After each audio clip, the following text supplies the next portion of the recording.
everybody, Jeff Bernhard, your executive gardener here. Hey, I want to give you an update on some stuff going on here at the Executive Gardener Garden. So I'm going to get in front of the camera here real quick, and then I'm going to get behind the camera and show you what's going on. So it's currently January 30th in Houston, Texas. Weather's starting to warm up a little bit, 50, 60, 65 degrees. But there's still a small chance of frost between now and, let's say, February 15th. So we got to clear a few more weeks here. So in the winter months, I've been working hard, really hard to supply fresh fruits and vegetables for my family. So I'm going to show you a few things what's going on. I'll show you inside a few of my greenhouses. I'll show you what's growing hydroponically and some other things that are going on. So some in and outs and little stuff that may help you with your winter garden, wherever you may be across the world. So stay tuned. Let me switch it around, get behind the camera, and show you what I'm up to. Hey, Executive Gardener fans, are you ready for this? Take a look at that. Man, red tomatoes all throughout the winter. Look at these babies, man. Beautiful red tomatoes. Anyway, I got those, and I've picked about 5 already. Look what they're growing in, though. Small little pots loaded with my worm compost. I've shown you previous worm composting videos, so that's just a few plants that I have. Let me show you what else is going on besides these tomatoes. Take a look at that. I've got some winter cucumbers growing in my greenhouse. You'll see a bunch of little yellow flowers coming out, mostly male flowers right now, but having to do some hand pollination. But we're going to have plenty of pickling cucumbers growing here at the Executive Gardener's house. Moving on, I've taken some of the advice from some of the videos online, and here's what we have here. This is a pepper plant, and a lot of people online tell me to cut the pepper plant down, so kind of cut it here, and I did, and I tell you what, it worked wonderfully. This thing bushed out a lot more than it did before, and if you, I'm going to focus in here. Hopefully you can see it, but there's tons of little buds, and I keep picking off the buds again because I want to put this in the ground, but it's not going to be going in the ground for a few weeks. So this is a big, I think this is a, let me just see here what this is. This is a big chili hybrid pepper.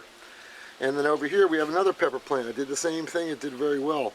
One of the things that I do, and I use these grow bags. Let me give you some advice.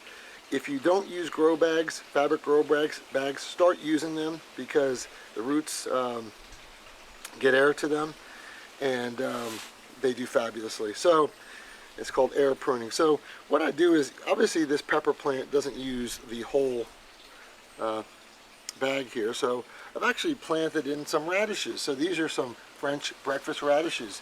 If you have these types of bags, or if you use pots, I would recommend that you plant radishes around them. They don't really take up much nutrients, and radishes pop up within 30 days and are ready to go, unlike a pepper, which usually takes 90 to 100 days.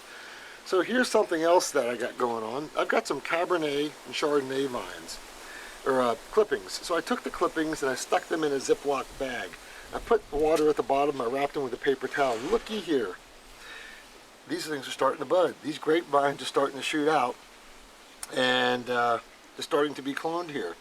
So if any of my watchers, people who review the Executive Garden channel, want some, I think they're Cabernet grapevines, that one's a Pinot Noir, let me know. Maybe I can get them to you, if you're nice to me. So here's another pepper plant, small one. This is a, let me see here, this is a, just a regular orange bell pepper plant, and this pepper plant here is a Mucho Nacho jumbo jalapeno pepper.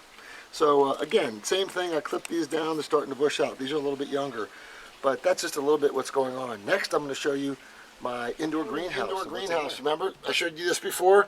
It's enclosed, it's got spotlights all over, small heater, and everything in here is doing great. So what you see there is those little apple trees. I have little apple trees starting to grow, more pepper plants, more tomato plants, and I have some fig plants back there as well. If I go to the other side, what you'll see is more small cherry tomatoes, pepper plants, more radishes back there as well. So you can grow tons of things in this thing. It didn't cost much to build, But this heater keeps it about 75 to 80 degrees the whole time. And one thing that's pretty interesting is that I thought it took sun to ripen tomatoes to make them red, and that is correct. But it also takes heat. You can have all the sun you want, but if it's 50 to 40 degrees, not only will your tomato plant die, but the tomato will not ripen. So, as you saw, the tomatoes that I showed you earlier in the video, they came from this small little greenhouse. Interesting fact. So if you'll excuse the water dripping in the background, that's my fountain. So I'll try to talk over that, but take a look at this. This is where I usually grow my pickling cucumbers. I put a little 5-gallon bucket, hydroponic system, and I pump up water to the top there and coconut core in the middle. But obviously, with it being 30 to 50 degrees here in the winter, I need to find something that'll grow. So what you'll see here is I have lettuce. Some nice lettuce that I just planted last week, and this stuff grows pretty quickly. And I'm going to have many nice salads going forward. And I did the same thing with my other hydroponic stand. You'll see here some lettuce growing. And with this, there's about 16 pots in this hydroponic. And I also stuck in some radishes, as you'll see there. They're already starting to pop through after a few days. But lettuce is a great thing to grow hydroponically. If you're not, and if you're in a zone that, let's say it's zone 7 to 9, where your winters are relatively mild, 50, 60 degrees, lettuce would be a great thing to grow in your hydroponic garden.